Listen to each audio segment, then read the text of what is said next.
Get ready with me as I tell you guys some university life hacks. Some of these may or may not be revolutionary. Some of them are just pretty elementary, but it's always good to know. Okay, number one, if you want to watch a movie or you want to read a book that you don't want to purchase online, that you just like can't find a free version of, go into like your school website for like their library. Like for us, it's like U of T libraries, and then just like search what you want. Like usually it's gonna be there. Even if it's like a movie, as long as it's like a digital resource or like a piece of media like you can just consume online, like it's definitely something that you can find via your institution. So don't ever buy or pay for anything that you have to read. Also for your textbook, guys, like they're online, like you don't have to buy them. Number two, if you can't find a study room at the library or there's just like no space for you to study at the library, you can literally walk into any single like classroom at your university and then just study there. Like you basically have unlimited access to all of the buildings on campus except for the ones that are like in a faculty or like someone's office, you know what I mean? But like if you want a study room, like no one says that you can't just go into your regular chemistry lecture hall and just sit there and study. Like it's, as long as no one has class in it, it's your room. Number three, this one's more niche. It's like only if you have labs,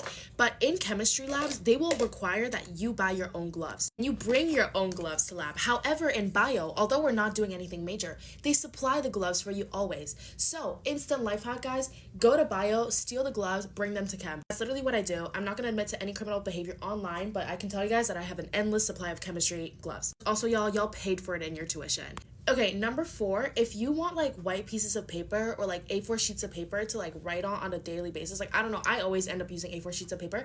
You don't have to buy that. Like you don't have to actually purchase the stationery. Like you can literally just walk into any library, go to the library and be like, hey, like I need paper for like an assignment or like I want paper, and they have to give it to you. I mean, sometimes they choose not to give it to you, but then I look them dead in the eyes and I'm like, I pay too much for you not to give me this piece of paper. And they just have this like stack of paper that you can study with. Like how chic. Okay, I don't know which number we're on, but another life hack is that if you want to do it on your exams, just search up the old exam repository for your university and then look at past papers. Like some people's, like they always struggle to find past papers, but usually your school, like your institution should have a website that allows you to access all of these past papers. It's like a resource you should tap into, you know what I mean?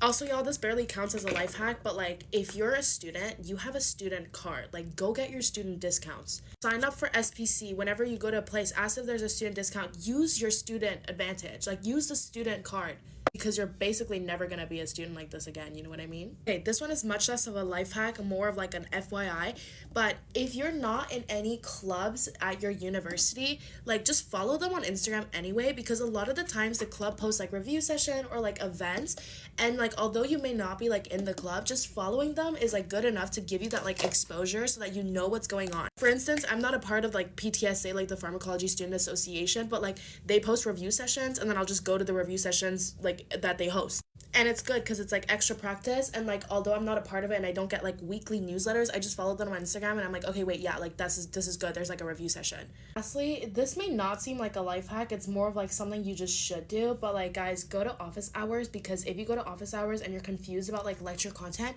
you can ask your professor about what's being tested on the exam. And a lot of the times, if you like start going consistently, they'll actually tell you like what's on the exam. But to a certain extent, you know what I mean? They're obviously not going to tell you everything that's on it, but it can help you like do a process of elimination of what you need to learn and what's not that relevant. But yeah, these are just some many life hacks you can have in the back of your mind, just like when you go to uni, and just like, you know, think about this, being like, yeah, you know what, I should go to the front desk and ask for some paper because I low-key want some paper. Or like if you want to watch a Barbie movie and it's not online, you know where to look. U of T library. Time for me to go to the library and do my work. Like, anyway. Rosy lip tint, love that. Okay, I'm gonna get dressed and go to class now. So bye guys, I'll see y'all.